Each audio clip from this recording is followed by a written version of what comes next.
Hello everyone, আসসালামু আলাইকুম। Welcome back to my channel hour ordinary days.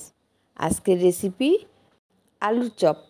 কিন্তু আলুর চপ আমরা সচরাচর যেভাবে তৈরি করি আজকে ওই রকমভাবে তৈরি করব না। আজকে একটু ডিফারেন্ট স্টাইলে আলুর চপ তৈরি করব।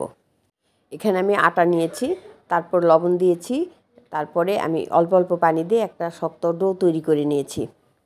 এদিকে আমি দুইটা বড় বড় আলু সিদ্ধ করে নিয়েছি। এখন এই আলু আমি ভর্তা করে নেব। এই আলুর মধ্যে আমরা ম্যাজিক মশলা, তারপরে চাট মশলা এইসব দিয়ে দিতে পারি, ধনিয়া পাতা। তাহলে আলু ভর্তাটা খুব টেস্টি হবে, খেতে ভালো লাগবে। আমি এর মধ্যে ধনিয়া পাতা দিয়ে দিয়েছি আর চিকেনের একটা মশলা ছিল সেটা দিয়ে দিয়েছি। এই কারণে ভর্তাটা খুব মজা হয়েছিল। এইভাবে ভর্তাটা ভালোভাবে তৈরি করে নেব। নেওয়ার পরে আমি যে ডো তৈরি করে রেখেছি সেটা দিয়ে একটা বড় সাইজের রুটি তৈরি করব। বড় সাইজের রুটি তৈরি করার পরে এই আলুর যে ভর্তা তৈরি করে রেখেছি এটা এই রুটির উপরে দিয়ে দেব। এই আলু ভর্তাটা পুরো রুটির উপরে আমি ছড়িয়ে দেব। তারপরে হাত দিয়ে একটু চেপে চেপে ভালোভাবে চতুর্দিক ছড়িয়ে দেব। ভর্তাটার জন্য এক জায়গায় বেশি আর এক জায়গায় কম এরকম না হয়, আমি এমনভাবে ছড়িয়ে নেব যাতে সব দিকে সমান হয়। এখন আমি এক পাশ দিয়ে রুটিটা রোল করে নিচ্ছি, আস্তে আস্তে রোল করে নিব।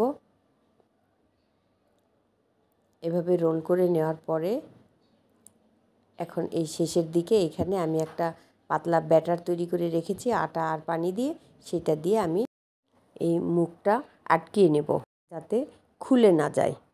আমরা তো এটা ভেজে নেব, ভাজার সময় যেন খুলে না যায়। এখন একটা ছুরি দিয়ে আমি কেটে নেব, এভাবে কয়েক টুকরা করে নেব। তারপরে হাত দিয়ে আমি একটু ভালোভাবে সমান করে নেব, গোল করে নেব।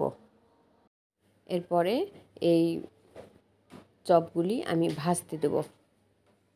এই চপগুলি খেতে খুব ক্রিস্পি হয়, যেহেতু রুটি দিয়ে এরকমভাবে পেঁচানো আছে এই কারণে খেতে একটু অন্যরকম হয়, কিন্তু ক্রিস্পি হয়। এখন সব চপগুলি দিয়ে দিলাম ভাজতে।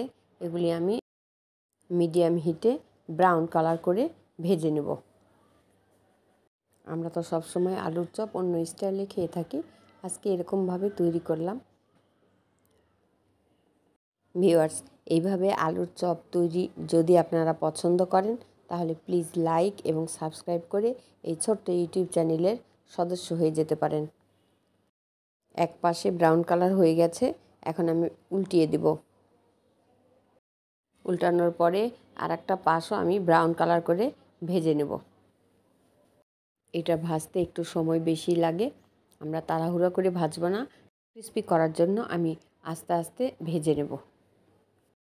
এইভাবে আলুর চপ তৈরি করলে আমাদের বাসায় সবাই খুব পছন্দ করে, বিশেষ করে আমার ছোট মেয়ে খুবই পছন্দ করে।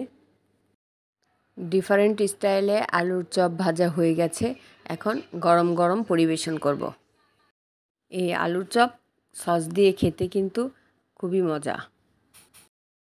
ভিউয়ার্স, এই রেসিপিটা কার কার ভালো লেগেছে আপনারা চাইলে কমেন্ট করে জানাতে পারেন। যদি এই রেসিপিটা আপনাদের বেশি পছন্দ হয়ে থাকে তাহলে ফ্রেন্ডস অ্যান্ড ফ্যামিলির মাঝে শেয়ার করে দিতে পারেন। আপনারা যারা এই চ্যানেলটি সাবস্ক্রাইব করেছেন তাদেরকে অসংখ্য ধন্যবাদ। আর যারা সাবস্ক্রাইব করেননি প্লিজ লাইক এবং সাবস্ক্রাইব করে এই ছোট্ট ইউটিউবের সদস্য হয়ে যেতে পারেন। সবাইকে অসংখ্য ধন্যবাদ এতক্ষণ ভিডিওটি দেখার জন্য। সবাই ভালো থাকবেন। আল্লাহ হাফেজ।